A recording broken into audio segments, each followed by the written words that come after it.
Racing means everything to me. I started karting from a young age. Sometimes when people get stressed, they go eat chocolate or go for long walks. But for me, I like to come to the track. I like to put the pedal to the metal and just keep on going for laps.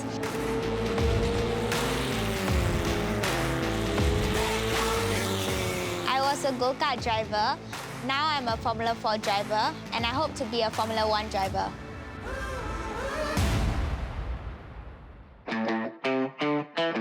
There was once when I was just having a casual lunch with Kareen, tough sweetie. And she was 8 years old. When we were going back to the car, Kareen actually saw these fun carts. Kids were driving around. She asked me that, Papa, can I go and try it out? And well, I said, okay, we had some time. So she went in, tried it out for the first time. Out of 12 drivers, she came in 4th. I was like, can't be true. She tried again, and this time she came 2nd. She looked at me, I looked at her. Then she said, look, I'm born to race. So there was an Italian team which was functioning there. The guy just came over to me. I say that I see your daughter, she's got talent. He said, why don't you join my team? It's a rail race car. Followed them for, I think, about 2 months, and she progressed very well. Within 6 months, she was already racing. Okay, we're going to start the test. We will run at 6 kilometers. Then we will keep increasing every 1 minute. We are at Beyond Performance Gym. We are here to train on my neck, core, and cardio. When I was transiting to Formula 4 from karting, I thought my strength was good enough for Formula 4, but it wasn't. Then I told my fitness trainer that I need to train a lot more. So it's not your normal gym.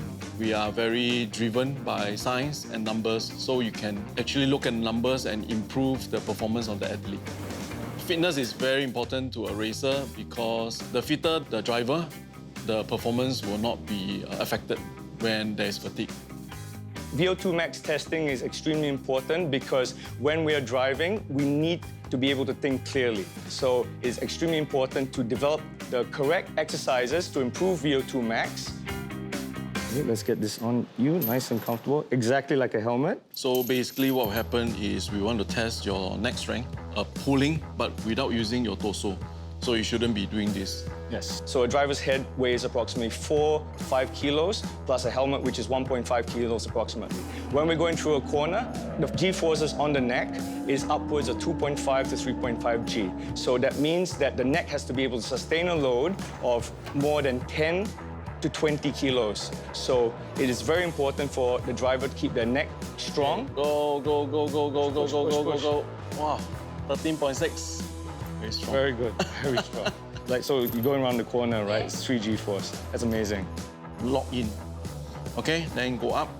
The deadlift is extremely important because it is a great general exercise to strengthen the core, the back, and legs so that a driver can be strong enough to keep themselves upright and not flopping around and be able to sustain them throughout the duration of the race.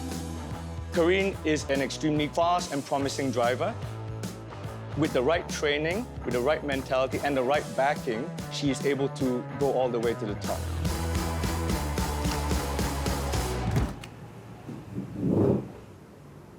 I love racing. It's my first passion, my first love. But I have to balance both because you need education to race also. You need to know your stuff. So normally for race week, I will have school from Monday to Wednesday. And Wednesday at night, I will leave to the country I need to go that has the race.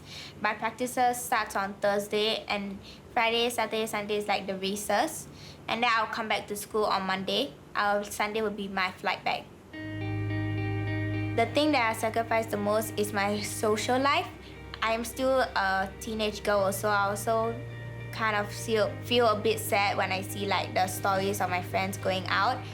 But I know what I am in for. I have to do this because I'm a racer.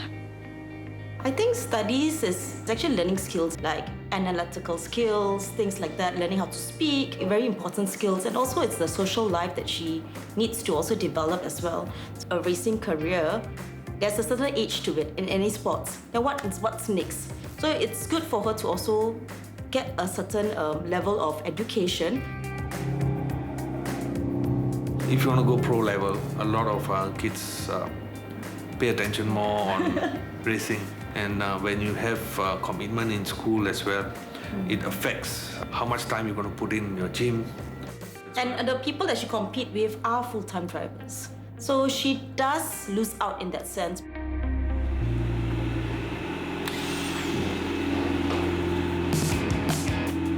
The end goal is to be an F1 racer.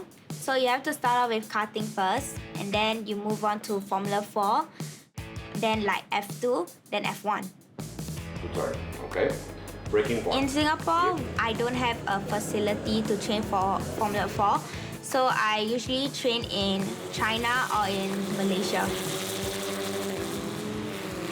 I had my first debut race in Formula 4 India, which I was going to be driving a Miguel car. And there was also a Miguel car in China, so I drove in China to have a better feel of the car and know how to handle it better. The technical difference with the go-kart and the Formula 4 car is the braking and also how you gas out of the corner. There's buttons on the steering wheel which you should know what the buttons do. F4 also has more G-force and it has shifters, and it takes a lot more strength from go-karting. Yeah, my name is Mick Gonassi, and I'm a professional driver coach, and I've been working with Kareen now for about 3 years. And I also had the opportunity to coach her when she did her transition to Formula 4. That was her first race in India, and we prepared for that a lot here at the Full Focus Sim Lab. Get it across to the right, but then already point it left, smooth off, and flat out, focus on the line. Sim racing is massively useful for race car drivers because in a racing simulator, you use exactly the same inputs. So you're using your hands or the steering wheel, you've got the pedals, and the relationship is almost one-to-one. The only thing missing are the actual physical forces. Sim racing can be used really well to learn the tracks, especially when you haven't been there before. If you do thousands of laps on the sim, when you show up at the track, it's as if you've been there before. You can't be at the track every day driving in real life, so you have to do a simulator. And in a simulator, you can make mistakes and like restart the game. But in real life, you can't do it because it will cost money if you crash the car.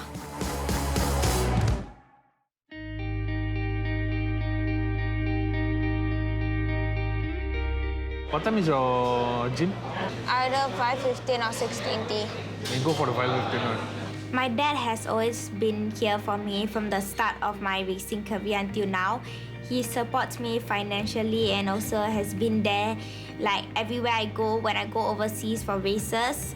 And I feel really grateful for him because without him, I wouldn't even be here in this racing industry right now. I think it takes a lot of discipline in this sport as well. So I think that's what he provides for her. But I think for me, what I do provide for her is probably the emotional support. I think she becomes more vulnerable in front of me. That's where she may put her guard down and I motivate her and encourage her. Finally, we all have time together. Like all our competitions are over already. And these are the type of moments that I cherish the most. So what are you doing today? My oxygen and cryotherapy. Okay. Now we're going into my oxygen treatment therapy, and it helps me recover from my sore muscles. Today we're gonna do 60 minutes, yeah?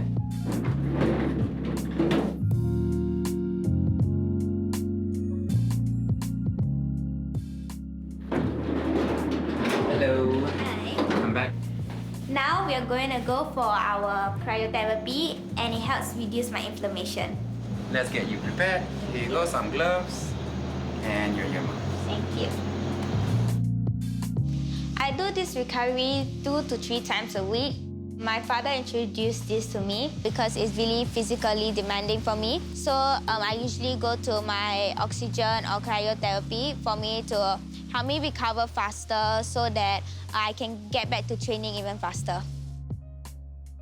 I just finished my 2 rounds in F4 India, and now I am preparing myself for F4 Southeast Asia race in Sepang. There is the leading driver at the moment, the very talented Singaporean, Kareen.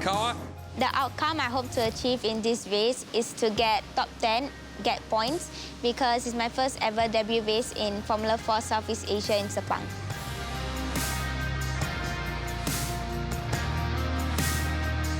In the next 2-3 years in my life, hopefully I'll be in F1 Academy, and then going to Formula 3 or GP3, and then eventually Formula 1.